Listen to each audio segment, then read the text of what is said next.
Live Patriots beat. I'm Ryan Spagnoli. Joined with me is Alex Barth of 98.5 The Sports Hub. Alex, a lot to talk about today. Joint practice. We've been kind of gearing up for this the last few weeks.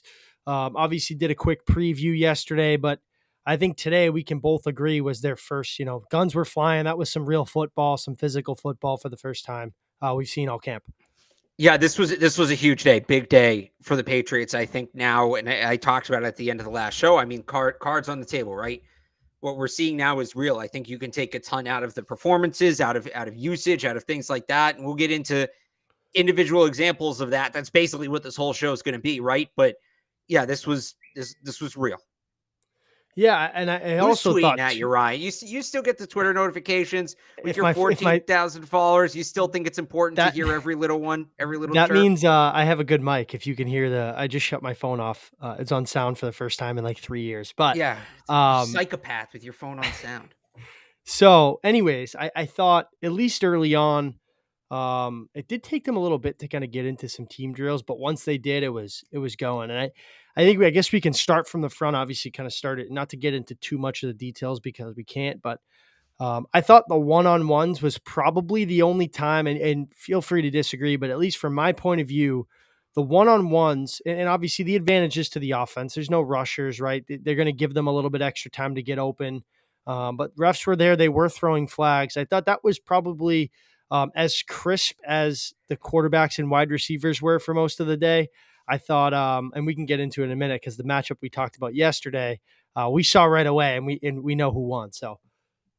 Yeah. I mean, if you want to get into that, Tyquan Thornton working against Kalen Barnes, he won that one.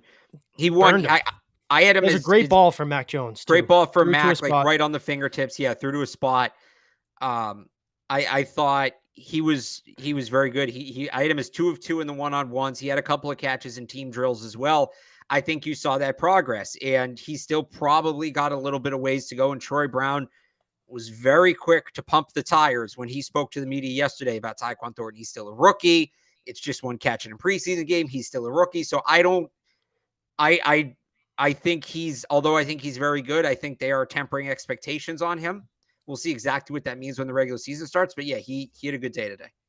As we should. And I thought, too, like I said, kind of going back to that, I think both teams, we could say the defense won overall as the day. It's kind of been the kind of what's going on at camp, right? It's in terms of at least the Patriots. But Jacoby Myers looked really good. He looked shifty on a couple one-on-ones. Trey Nixon shook free a couple times for a nice gain in ones. Overall, like I said, I thought. Well, let's talk about who Trey Nixon beat. Trey Nixon dusted Patriots legend Duke Dawson. Yeah. Right in that one-on-one. And I forgot he was out there. And I heard people in the tent like Duke Dawson, like people lose track of him. Yeah, he's in Carolina now. And yeah, Trey Nixon got him good. Really good. Like put him on skates. But yeah, like I said, I thought overall a better day for the offense, at least more prepared and more organized than I think we've seen. I think, right. Like those guys they're going to get up for today. It's live football. It's somebody another opponent that they're not going up against teammates, right? That the best is going to be brought out of them no matter what. Right. But I thought a lot crisper. Less problems up front from a protection standpoint. I think they only had one false start. If they had any, it was kind of hard to see kind of on that far field. I don't think they got called outside of the fight. And I don't even know what the penalties were. It was so funny. Like 100-something football players or almost 200 football players come together for a scrum. And this one ref just throws the flag. Like, yeah, that'll do it. They're not going to want that penalty. Anyway, outside of that, I don't think I saw the Patriots flagged for anything. No, yeah. Or maybe no, there was one late. Sean Wade got flagged. It was not pass interference. He got flagged on pass interference in a 2-minute, and it just wasn't. The ball was nowhere near the receiver. I don't think Wade touched him even. I'd love to see that one on replay. I think too, just coming away from kind of some live bullets going on. I think I keep talking about it because I think it's so fascinating and interesting. I think this wide receiver group for New England is going to be a lot better than people think. When you look at their depth, right? I thought today was a big test for them going up against some, like I said, an inferior opponent. J.C. Horn, guys like that, good corners. The Patriots receivers won for most of the day. I think when The 11 started going, both teams kind of got a little sloppy. Um, but in terms of their receivers, I liked what I saw, especially from Tyquan Thornton. Jacoby Myers was a winner today. I thought Trey Nixon looked pretty well, and Nelson Aguilar had a nice couple catches too in team drills. Yeah, I thought Nelson Aguilar had a good day again. I mean, it keeps getting interesting. This is the wide receiver battle where there's really no give. Even Kendrick Bourne, before he got thrown out of practice, had a couple of nice catches today. So it really is still, it feels like it's neck and neck. We should get the elephant out of the room too. Like that fight, that might, I've That only was been, legit. that was, That was both I've of them. only been covering, with being down there media wise for 3 years now. And every year there's some sort of skirmish, right? And pretty much any joint practice, even you watch on Hard Knocks, there's going to be a little something, but that was a full on, like in my hockey terms, that's a bench clearing brawl where like the healthy scratches come out too from Well, the no, press box. it was because you had the Patriots offense against the Panthers defense on one field, and then they you had the ran opposite over. on the other. And the guys from the other field came over. And yeah, it reminded me, I can't remember the comedian. There's some comedian who has a bit about like football fights are the stupidest thing in sports because how do you punch a guy in a helmet? And I saw a guy he wound up and he landed. It was a good technique, but he landed clean right on the face mask. I mean, he might have broke a finger or two in there. I mean, it was, but yeah, that was those were legit. And there were, Kendrick Bourne, Christian Wilkerson, the Panthers guys whose names I'm forgetting, especially their D tackle who got the second one. Those guys were heated coming off the field. I mean, there was something going on. Something was said or something. Something happened there that those guys just snapped like that. That was not your typical training camp fight. I think Phil and Tom had kind of saw the whole thing transpire, right? Like Wilkerson kind of turned around, a little, maybe pushing and shoving. The I mean, coach, everybody was talking all day. right? And it kind of led, I think, from the get go, the Panthers set the physicality early on. They were popping. Jonnu Smith got popped one time, clean shoulder to shoulder, just like, hey, welcome. This isn't training camp anymore type of hit, and he actually dropped it. And kind of, it wasn't a walkthrough, but it was like their first real 11 on 11s. They were just kind of working through some things, and he got popped. So I thought the Panthers kind of set the tone early, and the Patriots bounced back a little bit. But back to that fight, or whatever you want to call it, right? I think Wilkerson in a corner, I think it might have not even been the guy who got thrown out. Who knows? He couldn't really tell after everything kind of transpired. Yeah, I'm gonna pull the roster up and get these names here. Might have pushed Wilkerson, or they were kind of going at it back and forth, John, and the coach pushed him to kind of say, basically get back to your huddle. He turned around and said something, and he got jumped by like 4 guys. So, yeah. And then all hell broke loose. So, this stuff happens. I always wonder too, like, if the NFL will put a stop, like, right? Because like these things are great for teams, but something's going to happen, like something stupid like that, where they'll set, certain rule sets. I always wonder if the NFL will ever get to that point. So I don't think so. I mean, I think it's part of it. It's right. It's the first time I love it. Get to hit each other. Yeah. It's like I said though, the only good thing to kind of pull out of that, the fact that no one broke a finger that we know of on the Patriot side of things, was that. Well, here's the good thing is, so when there was the Andrews Barmore fight, right? Mac tried to jump right in the middle of it, which, and then you love your quarterback being a leader, but yeah, you don't if you're the quarterback. So the fight happened and Mac like ran the other way. Like he ran towards the coaching staff, like, look, because I think he got talked to about jumping into the fight last week. And I think he kind of ran over to the coaching staff to be like, nope, I'm over here. I'm not involved yet. And the other funny thing was literally right before, because no one's questioning his toughness either. You know what I mean? No. Like he took enough hits. It's like, you don't got to get in the middle of that, bro. We need you for the year. Well, on that play, like the play preceding the fight, right, where Matt completes the ball to Wilkerson, there was actually pressure from Brian Burns, and that was the one coming in, right? Will Mac and Burns, will there be anything there after last year? And I happened to know, I watched the interaction. I happened to notice they kind of shook hands. Burns gave Mac a little tap on the head, like, hey, how you doing? And I was like, oh, what a nice moment. And then I hear people start screaming. I look over, I'm like, all right, never mind. But yeah, we can we can get back to the football here. But yeah, it was I mean, it was something. It was really something. And no, the quarterback does not need to join the fight. I know you want to think, yes, your leader should be in there, your leader should be representing. you do not want your quarterback risking himself in one of those. No, All it takes is no one's one guy questioning his toughness. tripping backwards, stepping on his throwing hand, and there goes your season. So you do not want your quarterback involved in that. No. The kickers, them too, but I don't know They if can they have can their do own much. fight. They can be like the Yeah. bullpens. They can Yeah, have or their like own fight. the goalie fights or whatever, right? They're just Jake kinda Julian grabbing each got in other. there. Jake Julian got in there a little bit. I saw red. Yeah, that's right. Maybe flashing back to youth hockey there in Quebec. Yeah, right. But anyways, back to football. Yeah. Um, I wanted to know too, and we can kind of tie this all together in terms of the cornerbacks. I thought it was interesting today. I believe it was Henry McKenna had asked Bill, because everybody knows this is the first year in God knows how long they haven't had a true number one shutdown man corner on the outside, right? You went from Talib um, to Revis for a year, then Malcolm Butler kind of took that role over, Stephon Gilmore, JC Jackson, right? This goes way back. And this year's their first year where they don't really have a bona fide stud out there. And when Bill was asked about that, he said, basically rank them however you want, which might be scheme specific. Maybe that they're going to have a lot of rotational things and just match up better. Never mind playing so much man on the outside. But I think if there was going to be a number one corner, not that there was really any doubt in it because he's been here the longest and played a lot last year. I think if you're looking at anybody on the roster that deserves that title and has definitely played up to that par, it's Jalen Mills. He had a monster day today, 4 pass breakups. Had a pick in the red zone. I thought he was sticky all day long on some of their tougher receivers. He was on Terrace Marshall, who's a little bit bigger and faster than him. He did a good job on Robbie Anderson. So I think if you look for that guy to lead that cornerback group and be that true number one, to this point, it's Jalen Mills, and he absolutely deserves it. Yeah, so I had him 3 for 3 in one-on-ones. I had him with 3 or 4 pass breakups during team drills. There's one out.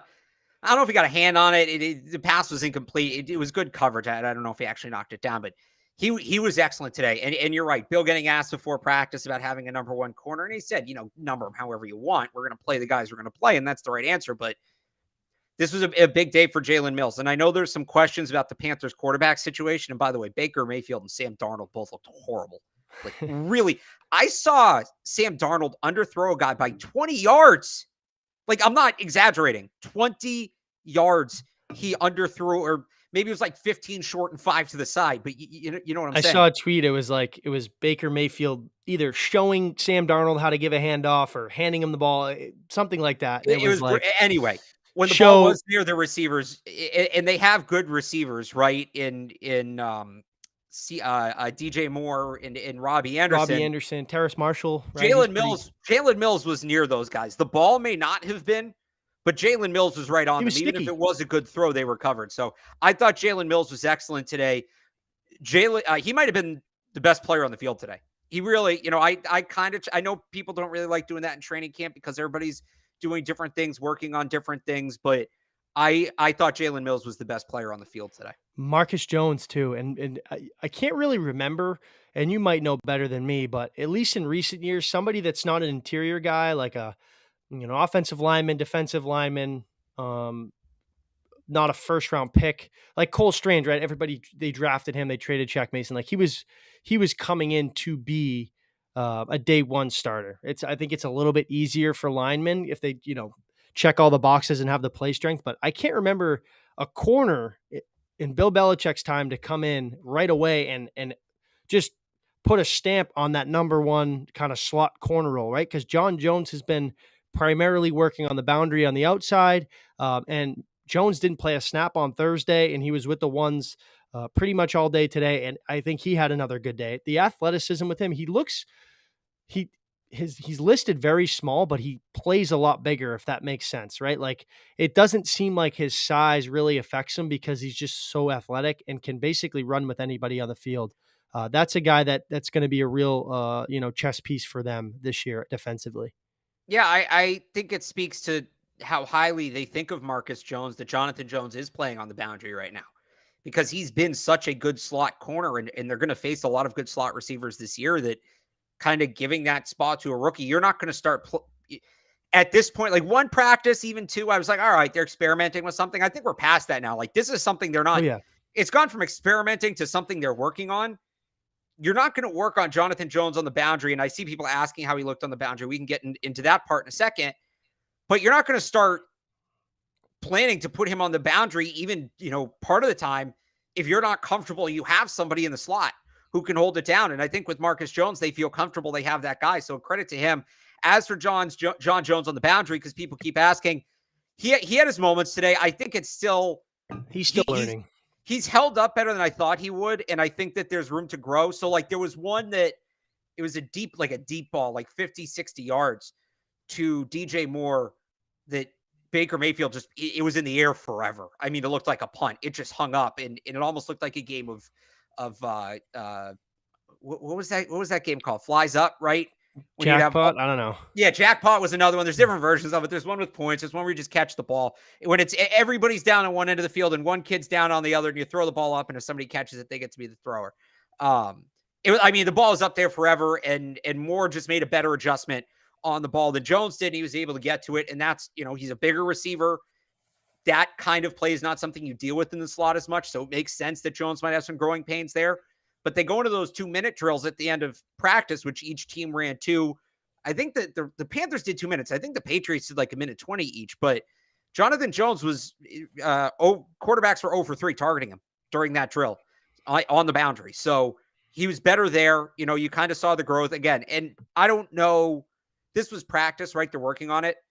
In a game against a DJ Moore, that might be a game where Jonathan Jones doesn't play on the boundary. I think this is going to be a matchup thing where they're testing it now, but I don't know that that's a matchup they'd give him in a game. I think they wanted to see how he'd do it. But you saw some flashes of it. Like you said, it's a work in progress, but you saw some flashes of it. Yeah, and I think, too, second on the corners, Jawan Williams obviously noted today the shoulder injury is likely to be out the rest of the year. Obviously was probably a cut candidate, in my opinion. I don't think he's stood out at all. Had a tough preseason game. Somebody that just hasn't worked out basically like everybody else from that draft class, unfortunately. But obviously it gives an opportunity for guys like Shaun Wade, even Jack Jones, to get a little bit more reps and some more opportunity. And I thought Shaun Wade did a really good job today. He had 2 picks towards the end of practice. Another guy that has looked good in limited opportunity. I thought he looked good at Thursday night's preseason game. Somebody that can play, I think, both in and outside. He's more so, we've seen him on the boundary, and somebody that's, been a tough cover for a lot of, or tough cover. I don't even know if I'm saying the word right. No, you're right. Me. But he's been sticky. He's been somebody that they can lean on, and he's kind of a bubble guy for that corner group. But I think every time he's given an opportunity, he's made the most of it. And I thought today might have been his best day at camp. Yeah, again, I think that competition, especially with Malcolm Butler not practicing the last 2 days, again, I think it's Butler, Miles Bryant, and Wade for that last cornerback spot. It's really getting close. It really is. And at this point, look, I wrote my roster projection Friday night and Saturday. I put it out on Monday, but things might have shifted. It's really one practice, but that's how impactful these practices are. If I were to make it again today, I don't know that I put Butler on. I think I'd have a really tough choice between Wade and Bryant, and I might look for a cut at another position to get one of those guys on. And sticking on defense up front, I thought the Patriots dominated, especially Christian Barmore. He had I think it was 2 or 3 would-be sacks. Anthony Jennings, right? We talked about, be a good test for them with Christian McCaffrey and Chuba Hubbard. Right. Anthony Jennings blew up a screen to Hubbard. They were flying around all day. I thought their front 7 looked really good. And I mean, it's no question that'll be the anchor of their team. They're going to lean heavily on that group. But they're as good as advertised. I think Christian Barmore is set to be have a monster sophomore season. He just continues to get better and better. And he was an animal today up front. Yeah, their front 7 looked really good, specifically the group. And I did this on the radio earlier, and I missed the name. So the group of Barmore, Godshaw, Judon, and Anthony Jennings, and no, it was Godshaw, Barmore, Judon, Jennings. I forget it. I got to pull it. Anyway, those five, it might have just been those 4. They all played really well, specifically against the funny thing is, so the Patriots, the first snap of team drills, wide open hole for Christian McCaffrey. I mean, he Yeah. totally gashed them. I was And gonna I say, was like, how good is that guy live when he gets in the right. open field? I, He is I so was good. I was like, oh boy, right, here we go. Oh, Dietrich Wise was the player I forgot. Dietrich Wise had a very good practice. But I was like, oh boy, here we go. And then that was it. And then that was it. Those guys, and somebody in the chat beat me to it. Like those 4 guys. So again, it's Barmore, Godshaw, Judon, Anthony Jennings, and Dietrich Wise. That's your front. That's going to be your guys that are playing on the ball pretty much. And maybe not all at the same time, but they're going to be in there. They all looked really good. And this was a conversation. You know, I had them all. I had all 5 of those guys for at least 1 run stuff. I had Judon for a sack. I had Guy for a sack. I also had Justin Bethel for a sack. That has nothing to do with this, but Justin Bethel getting a sack is hilarious. Good for him. Well-read bootleg on a cornerback blitz. Good play calling there by Mayo or Steve. Anyway, yeah, that front 5 playing really well against the run. This was the conversation, right? Is the Patriots offense actually struggling this much, or maybe are we not giving the defense enough credit? And look, there were things that the offense was struggling with that they were struggling with. It was independent of the defense. But I don't think we gave the defense enough credit. And I think they showed today why. That front, and there's still some questions on the back end, certainly, and we just got into some of those. That front 7 is going to be legit. That front 7, it really Top 5 feels unit, in my like opinion, at least right now. in the league. Yeah, I think so.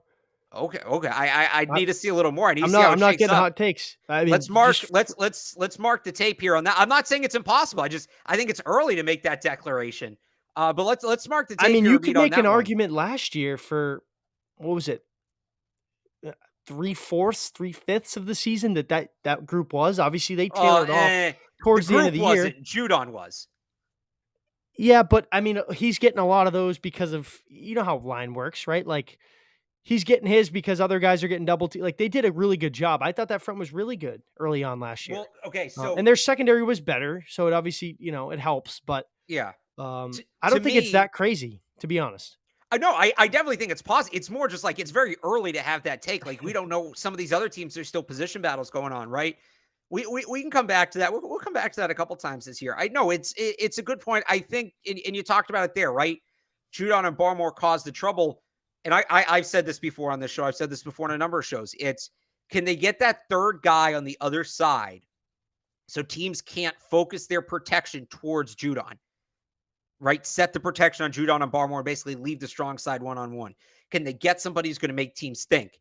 And I think Anthony Jennings may be that guy, just how he's looked so far on camp. Again, they don't need another Judon on the other side. They just need somebody good enough that you can't double Judon and double Barmore and leave that guy single blocked every time, to the point where you've either got to scheme it, you got to pass guys off, you got to leave a running back or a tight end in the block, like something like that to make other teams think. That's kind of what happened today. Like you saw guys up front, again, those 5 guys I named, they're playing off each other. They're freeing up each other. It's combinations, things like that. That's what they struggled to do last year. That guy on the other side, especially in the pass rush, just wasn't always consistent. Whoever it was, whether it was Van Noy, whether it was Uche, they were rotating through. I'm wondering if they have that guy. And you touched upon him a little bit, but what a kind of a, I don't want to say a turnaround, but a surprise maybe of how well and how much playing time Anthony Jennings has got. We didn't see him much as a rookie, and that was the COVID year, and that unit was kind of a mess because they had the opt-outs. Last year, I don't even think we might have saw him for 1 or 2 practices, and then he was done for the year. I don't even really know what it was. It a shoulder or like a bicep tendon, something like that.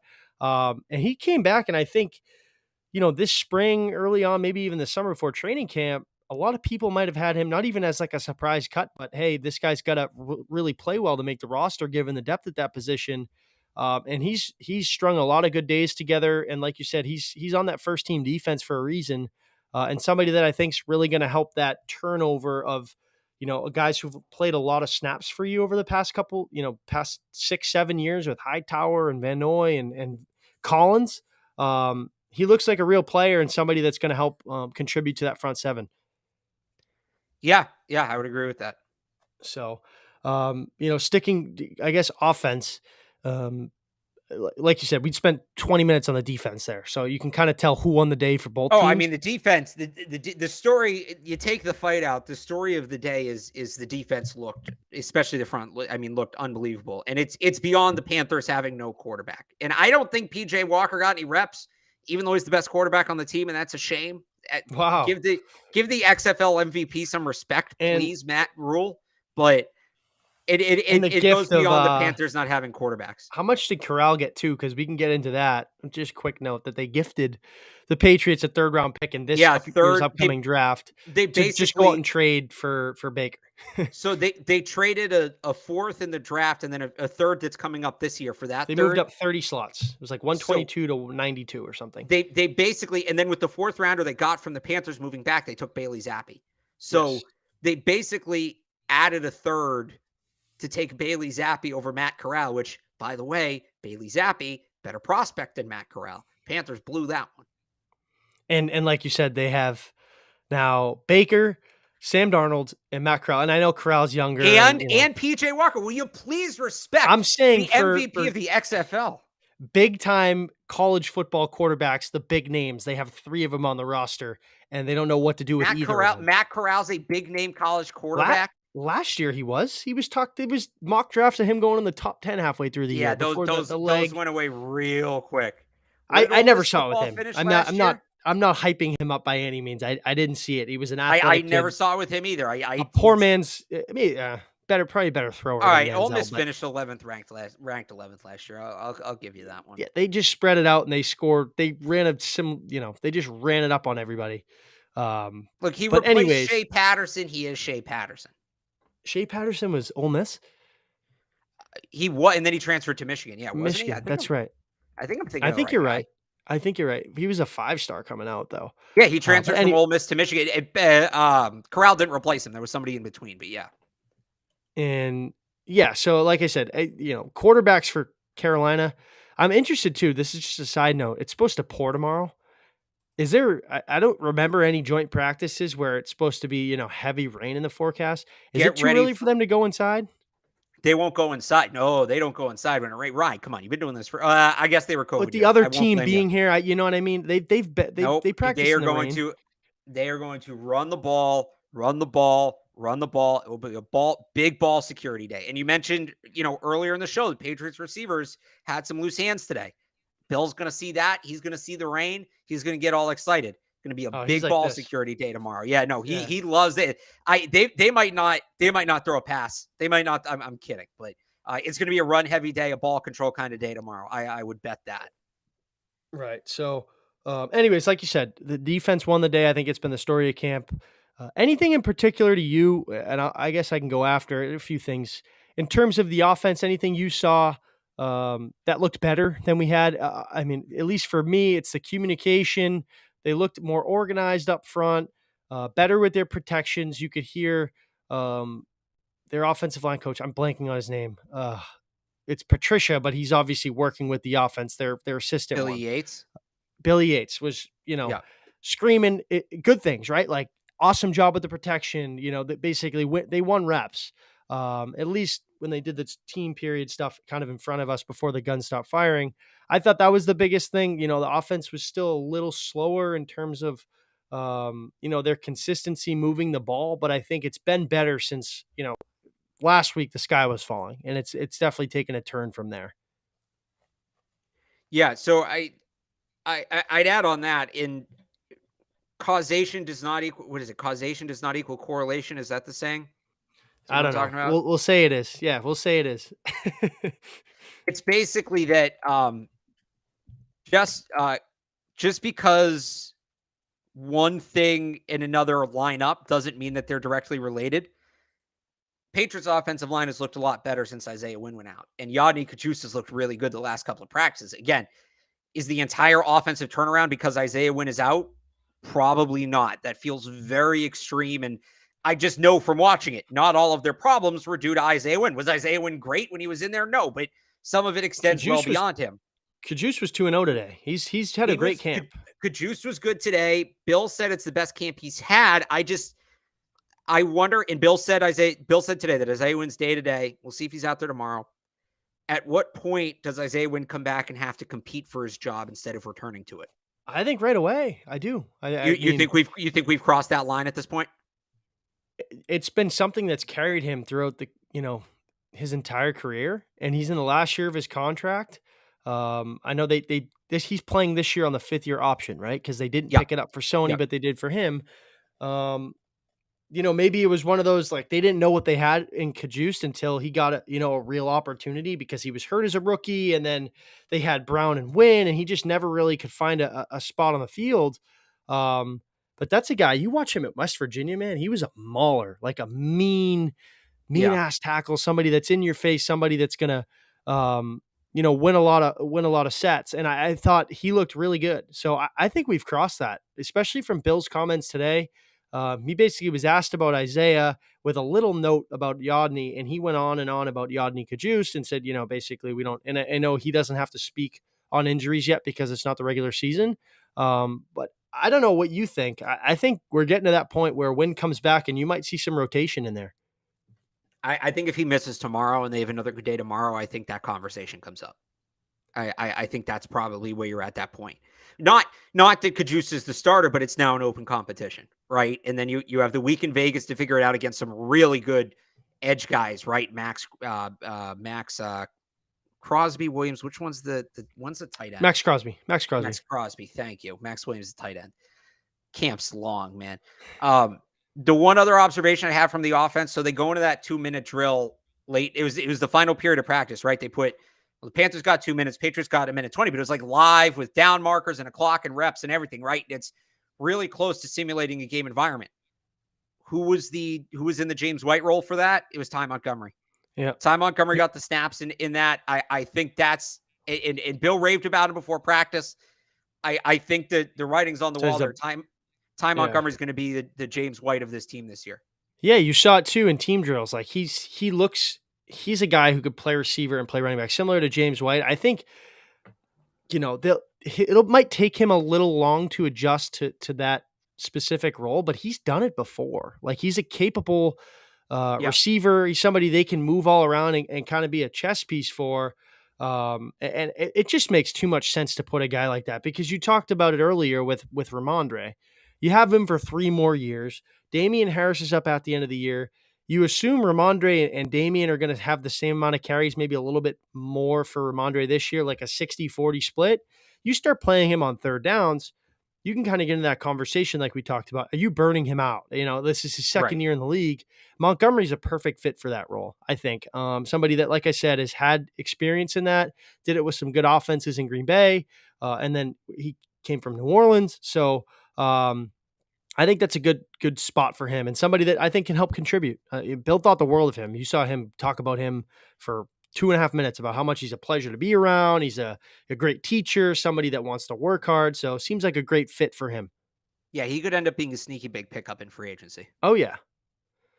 Somebody that's, you could blink one day, he has 9 catches, right? Like, just one of those Oh no, James he's White going to type of be days. heavily. I don't know. Like, somebody in the comment asked if he's an upgrade from Brandon Bolden. Yeah, I'd probably I say do so. too. I think he's closer to Brandon Bolden than he is to James White, but James White, I mean, is You the can't compare the anyone. Yeah. blueprint, right? But yeah, I would say he's done it more. He's going to be more comfortable in that role. I would say that's where the upgrade is. I think he's somebody who can probably play a little quicker. It's just going to be a little more familiar with what's getting thrown at him than a guy I like was going to Brandon say, Bolden, who was, in and very out of good. that role in his time in New England. I think he played he it was well very good. last year for the circumstances, but that's Correct. not his best role. Right. And I think too, like you said, you're really going to throw Ramondre in there, who, I think he's a good all around back, but that's something that, I don't think it's his strongest skill set. Damian Harris, obviously your lead back. Like, Montgomery's had that experience doing it. So I just Right. think you don't really miss a beat when you kind of plug a guy like that. And I'm sure they were planning for this to happen, right? I mean, they knew behind the scenes maybe how bad the hip was, or maybe how James Yeah. was feeling leading up to camp. So I'm sure, I think looking back when they made that signing, we probably should have saw the writing on the wall. Maybe no one really wanted to believe it or think it, that, hey, maybe James White's done. Because that's a similar player, I would think, especially in that system with him coming over here. Yeah. Yeah. But I mean, other than that, I don't know if you, like I said, specifically offense or defense, kind of any, I guess, last takeaways from today. I thought it was, like I said, the best day of camp. I think we were talking about it earlier, they're almost done with training camp. Today was the last one that was public, or No, tomorrow. Sorry. Tomorrow is the last one that's public. Public Obviously here. the preseason. Yes. Right. Yeah. Then they have a game Friday. You'd assume they'll probably leave for Vegas because that's a hike out there. They're leaving Sunday, for Vegas Sunday. Monday's TBD right now. It won't be a joint practice. They might get together by themselves out there. Just I don't think Bill's going to give them 3 days off like right, with a that. travel day in there. Right. And then joints in Vegas Tuesday and Wednesday, the game on Friday. Roster cuts will be that Tuesday, so they may have one more practice Monday back here the day before roster cuts, but that would be closed to the public. It would probably be open to us, but closed to the public. Right. So, like I said, we're getting to the end of this. The media. I Yeah. want to say they're probably a little more halfway than done. I think if you kind of tally up how many practices. Oh yeah. But Well, this is but here's the thing, like they're halfway done in terms of chronologically, right. but and this is There's a something I long talked way to about go. yesterday. How you weight the practices, they still have 3 of the 4 joint practices left. Those are the most Yep. impactful practices. Like there's still a lot to be determined here. There, as I think about it, me, a human being who wants to, go back to actually sleeping to past 7 a.m. Yeah, they're almost done. In terms of how much football there's left to be decided, there's still a lot. And there's a long way to week 1, right? And I But know, I and think by the way, I know, poor me, I have to get up early to go watch football practice. Tough life. I'm just the worst. but I just think today was, I've said it. Camp's been kind of right. Hasn't been physical, right? It's your own team. Today was kind of that test, the appetizer for what's to come. I think Yeah. everybody's kind of itching to get there, and we're one step closer. So yeah, right. They got tomorrow. They got the game Friday. They travel Sunday. They're in Vegas all week. They'll come back the following Monday, maybe have a practice, and then they have to be on. 53-man roster is 2 weeks from today, right? The 30th. Yeah. Yeah. So So yeah, today's 85, 90 to 85. We're still waiting on those moves, 85 to 80 next week, and then to 53 after that. right. So it's 2 weeks. And then you get your roster for at least week 1. And you know how they'll do the gymnastics, right? Like, I'm not saying this is happening, but they've done it in the past, right? They release Brian Hoyer so they can IR somebody and then they bring them back, right? Like there'll Yeah. be stuff like that going on. Okay, real quick. I don't think and people asked me this when I did my roster projection. They're probably not going to be able to do that with Brian Hoyer this year. The cap is a little wonky on his new deal. They actually gave him some money. He's probably not that guy this year. I think they're going to keep No, quarterbacks all the way through. they should. And like I said, that's just an example of what they'll do, No, right? it's an Like, example of what they did. That's not like at you. Like it's a good example yeah, of what they did last year. There's going to be that kind of stuff, but I don't I think think you Hoyer. have to. People have been asking me if Hoyer's going to be that guy this year. I don't think they do No, it just based on the money. that like everybody knew they were carrying through. You're not going to have a rookie who's still learning how to, pull his pants up in the NFL. Right. And a second year guy, Mac. Like Hoyer's still a valuable piece in there, whether you want to believe it or not. But yeah, football's coming, man. It's pretty close. That 53-man roster will be interesting. I still think there's some bubble guys, some guys to have some big days. LeBron Ray had another good day. Speaking of, bubble guys, tip pass led to a Sean Wade interception. Sam Roberts, kind of tough to see kind of in the trenches. He's another guy that could potentially find a way with his ability to play on special teams. He's a monster at blocking field goals. And then the corner, Sean Wade, Malcolm Butler, Miles Bryant, Juwan Williams, obviously done, but there's some positional battles that are starting to get interesting. Obviously, the receivers too, and we're kind of winding down. We're getting close to figuring out kind of who's in there. Yeah. Yeah, this is kind of the ramp up. It's tomorrow and then the 2 in Vegas. We're going to learn a ton. So I don't know if you have anything else from today. I don't. I know I'm looking forward to tomorrow. The rain, like you said, sloppy. Bill Belichick's probably foaming at the mouth Football because weather, it's man. yeah, right. It's going to be 65 and rainy, like perfect for joint practices for him, nobody else. Right. Yeah. But yeah.